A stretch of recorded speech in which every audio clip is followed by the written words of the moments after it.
Hello friends. आपका एक बार फिर से स्वागत है मेरे ऑप्शन के एक नए वीडियो में।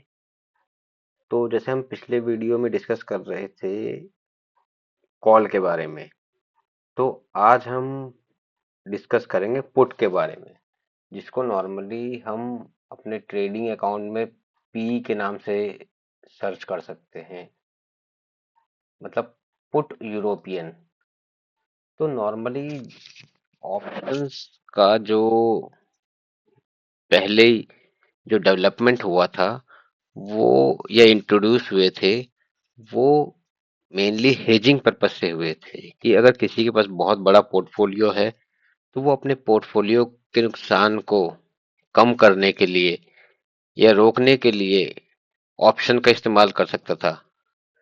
मगर अब जैसे कि ट्रेडर्स ज्यादा हो गए हैं रिटेल में, जिसकी वजह से लोगों ने लालच की वजह से ऑप्शंस में ही ट्रेड करना शुरू कर दिया है। तो सेबी की एक रिपोर्ट के हिसाब से मोर देन 89% लोग लॉस में हैं, और बेसिकली उसका कारण ही फ्यूचर एंड ऑप्शंस है, क्योंकि यहाँ पे कम कैपिटल में ज्यादा वैल्यू की ट्रेड अलाउड हो जाती है, जिसकी वजह से लालच में लोग सोचते हैं कि हम कम पैसे से ज्यादा अर्न करेंगे, बट नॉर्मली उसका मैक्सिमम टाइम उल्टा ही होता है। तो चलिए हम आपको पुट के बारे में एक्सप्लेन करते हैं।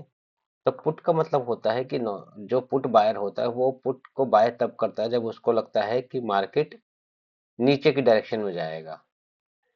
तो जैसे ये अब मैं दिखाता हूँ, ये आपका जो ये निफ्टी 50 का स्पॉट है, जो कि 23,092 पे है। तो ये हमने एग्जाम्पल के लिए स्क्रीनशॉट लिया है सो दैट कि मैं इजीली आपको कैलकुलेट करके बता पाऊँ। वैसे ही ये फरवरी का जो फ्यूचर है वो 23,241 पे है। तो यहाँ पे आप देखेंगे कि मोटा मोटा 149 पॉइंट्स का गैप है। 149 पॉइंट्स है फ्यूचर में, फ्यूचर ज्यादा पे है। वैसे ही ये ऑप्शन चेन है पुट का। तो यहाँ से यहाँ तक आप जैसे अब निफ्टी ये आप हमने जैसे पहले बताया था कि जो ऑप्शन मंथली ऑप्शन की कैलकुलेशन होती है वो फ्यूचर के बेस पे होती है। तो जैसे आप देखेंगे 23,241 है। तो आप यहाँ से लेके यहाँ तक ये आपका ओटीएम हो जाएगा पुट के लिए। फिर ये आपका एटीएम होगा,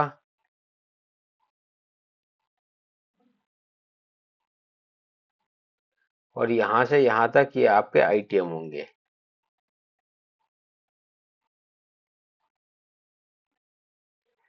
तो जैसे मैंने आपको बताया था कि किसी भी प्रीमियम की कैलकुलेशन में दो चीजें होती हैं। प्रीमियम में आपके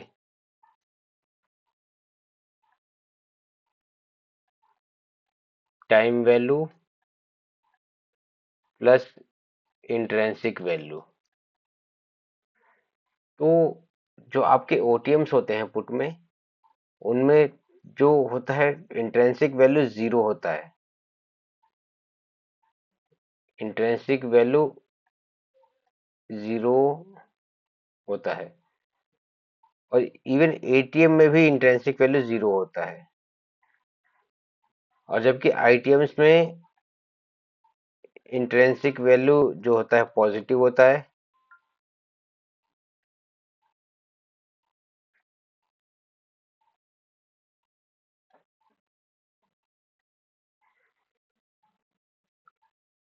और प्लस कुछ टाइम वैल्यू होता है। तो यहाँ पे हम पहले आपको कैलकुलेट करना सिखाएंगे कि पुट में इंट्रिंसिक वैल्यू की कैलकुलेशन कैसे की जाती है। तो जैसे मैंने पहले ही बता दिया कि ओटीएम और एटीएम में इंट्रिंसिक वैल्यू जीरो होती है, और आईटीएम में इंट्रिंसिक वैल्यू पॉजिटिव होती है। तो यहाँ पे हम क्या करेंगे कि जो भी आपका आपका ओटी आईटीएम है,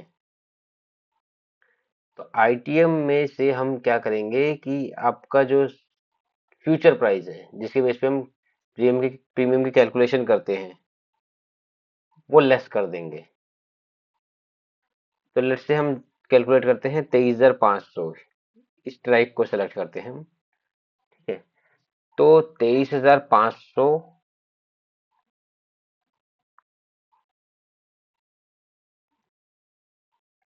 माइनस अभी जो फ्यूचर चल रहा है 23,241 इजिकल टू 259। तो ये 23,500 में आपका 259 इंट्रिंसिक वैल्यू है। तो यहाँ पे जबकि हम प्रीमियम देखेंगे तो ऑलमोस्ट 600 के आसपास चल रहा है। ये एलटीपी देख ले 590 चल रहा है यहाँ पे। ओके, तो इसमें से जैसे अभी इंट्रिंसिक वैल्यू 259 आ गया, तो 590 टोटल प्रीमियम माइनस 259 आपका इंट्रिंसिक वैल्यू। तो इससे क्या होगा कि आपका जो बाकी का जो बचेगा टाइम वैल्यू है आपका। तो इसमें आप देखेंगे कि हर किसी स्ट्राइक प्राइस का अलग इंट्रिंसिक वैल्यू निकलेगा और हर किसी और टाइम वैल्यू भी अलग निकलेगा। तो ये देखेंगे यहाँ पे आपका आया 331 टाइम वैल्यू आया, ये आपका है 23,500 का। ऐसे ही अगर हम देख और जितना डीप जाएंगे, डीप आईटीएम में जाएंगे तो उतना टाइम वैल्यू उसका कम होएगा और इंट्रिंसिक वैल्यू बढ़ता जाएगा, क्योंकि उसका प्रीमियम भी बढ़ रहा है।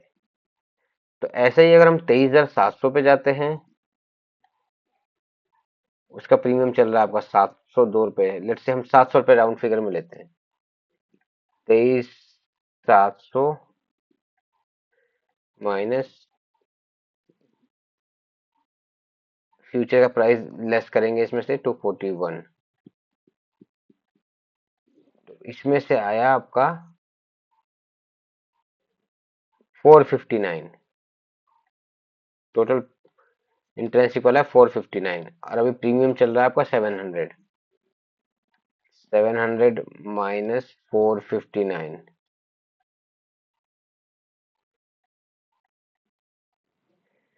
तो अभी जो आपका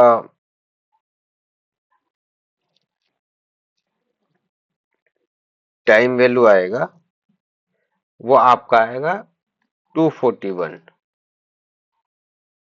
तो यहाँ पे आप देखेंगे कि पहले टाइम वैल्यू ज्यादा आ रहा था, जो कि अगर निफ्टी नहीं मूव किया कहीं भी और यहीं एक्सपायर होता फरवरी के एंड में, तो आपको टाइम वैल्यू 331 पे करना पड़ेगा। और जबकि अगर यही आप स्ट्राइक 723,700 बाय करते हैं तो आपको जो टाइम वैल्यू 241 पे करना पड़ेगा, जिसमें कि आपका लॉस कम है टाइम वैल्यू का। और अगर यही हम ओटीएम की बात करें तो सारा ही टाइम वैल्यू है। मतलब कि टाइम जैसे जैसे पास होगा तो आपका जो टाइम वैल्यू है वो डिक्रीज होता जाएगा और उतना ही आप जो सेलर है उसको गेन होता जाएगा, क्योंकि धीरे धीरे एक्सपायरी पास आएगी तो ये आपका जो प्रीमियम है वो लेस होता जाएगा, डिक्रीज होता जाएगा। तो होपफुली आपको ये इंट्रिंसिक वैल्यू की कैलकुलेशन समझ में आई होगी। और बाकी मैं अभी आपको, अगर ऑप्शन पुट बाय करते हैं तो आपको प्रॉफिट कैसे होगा वो कैलकुलेशन सिखा देता हूँ, सो दैट कि आप इजीली इसको जब भी ट्रेड लें तो कैलकुलेट कर सकते हैं।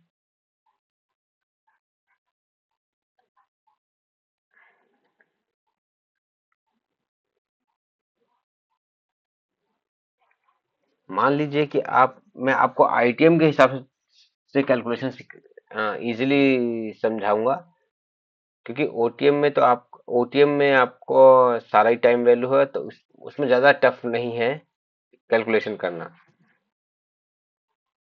तो मान लीजिए कि आपने 23,500 का पुट बाय किया,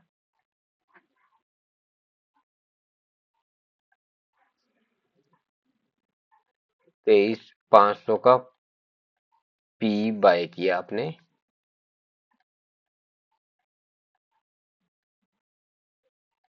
प्रीमियम पे किया आपने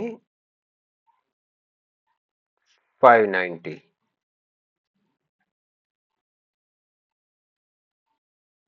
और आपका जो अभी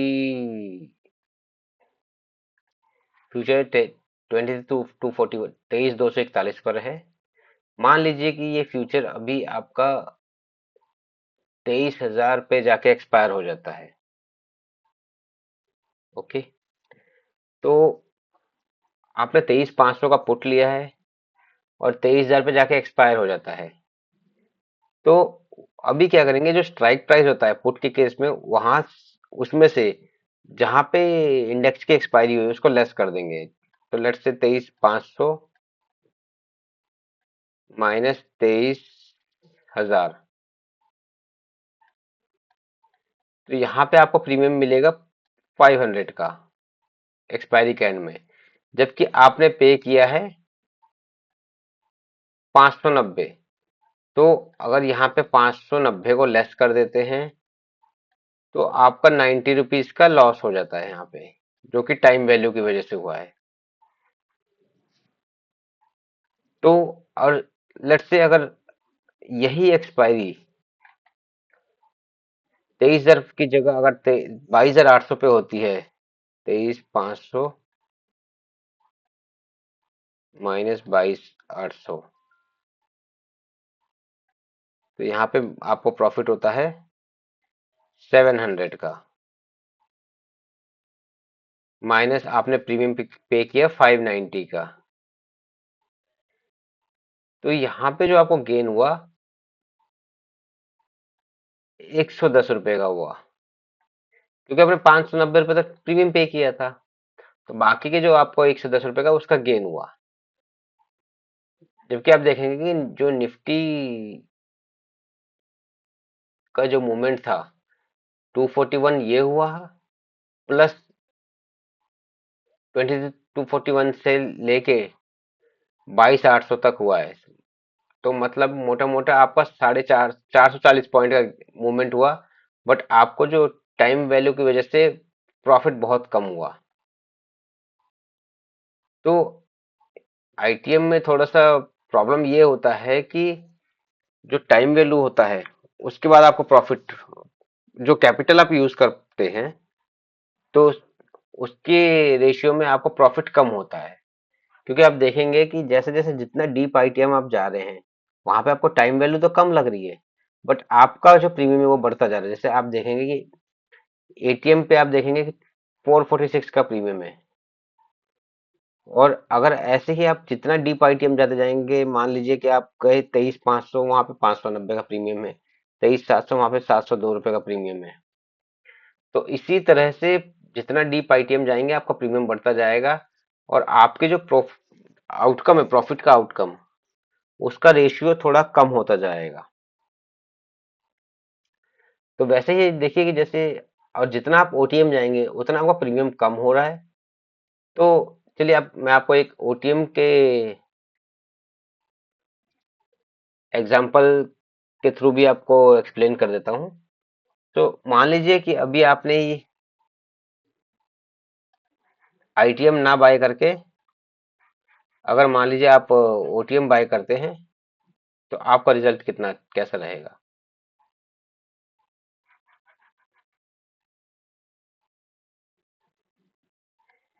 तो मान लीजिए कि अभी हम 23,000 का ऑप्शन बाय 23,000 का ऑप्शन बाय करते हैं, ये वाला जो कि ओटीएम है।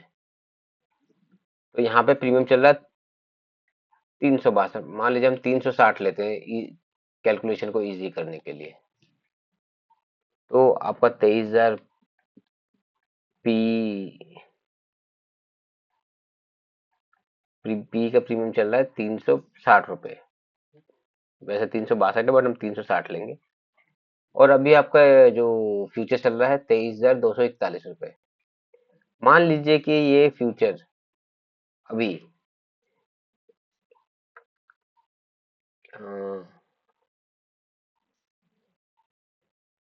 22,800 पे एक्सपायर हो जाता है। तो आपको जो प्रीमियम दिया जाएगा, एक मिनट, हाँ, 23,000 माइनस 22,800, आपको मिले 200 रुपये। बट आपने जो प्रीमियम पे किया था 360 रुपये का पे किया था, तो इसका मतलब आपको जो 160 रुपये का लॉस हो गया टाइम वैल्यू की वजह से। और यही अगर एक्सपायरी 22,800 की जगह 22,500 पे होती है, 23,000 माइनस 22,500 बराबर 500 रुपये, और आपने पे किया था 360 रुपये, तो आपको जो प्रॉफिट हुआ वो 140 का हुआ। तो यहाँ पे आप देखेंगे कि यहाँ पे आपको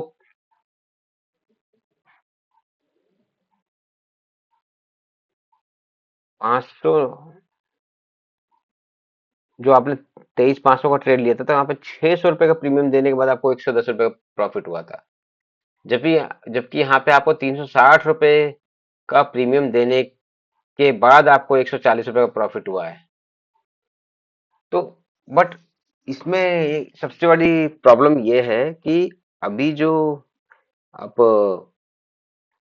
कम प्रीमियम के लालच में ओटीएम बाय करते हैं, तो बहुत कम चांसेस होता है, या तो निफ्टी में बहुत ज्यादा मूवमेंट हो जिससे कि जो आपका ओटीएम है आईटीएम बन जाए और आपको प्रॉफिट दे। अदरवाइज पॉसिबिलिटी ये होती है कि आपका जो ओटीएम होता है वो टाइम के साथ साथ गलता जाता है और आपको लॉस देता है, और मैक्सिमम टाइम यही होता है कि अब जो ओटीएम्स होते हैं वो जीरो हो जाते हैं एक्सपायरी के दिन तक।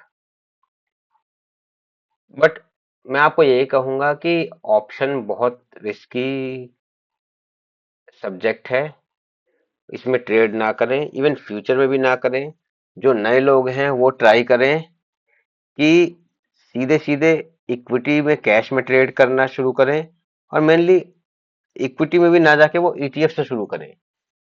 जैसे जैसे ईटीएफ में उनका एक्सपीरियंस बढ़ता जाए तो फिर धीरे धीरे वो कैश इक्विटी में ट्रेड करना शुरू करें, और ट्रेडिंग ना ही करें तो बेटर है इन्वेस्टमेंट से शुरू करें वो, जिससे कि थोड़ा सा फैमिलियर हो सके इस मार्केट के साथ। क्योंकि इस मार्केट में इतना पोटेंशियल है कि अगर आप इसको एक बार सीख गए तो आप जो एफडी वगैरह हैं वो उसको भी भूल जाएंगे। बट यहाँ पे सबसे बड़ी दिक्कत भी यही है कि एक बार अगर मार्केट आपको 10-20% प्रॉफिट दे देता है, तो मैक्सिमम लोग क्या करते हैं, और ज्यादा कैपिटल लगाते हैं, और उसके बाद जब मार्केट में करेक्शन आता है तो वो वहां फंस जाते हैं, और फिर मार्केट को बोलते हैं कि ये एक जुआ है, जबकि एक जुआ नहीं है, एक बिजनेस है। तो उम्मीद करता हूँ कि आपको पुट की कैलकुलेशन समझ में आई होगी। चलिए, धन्यवाद।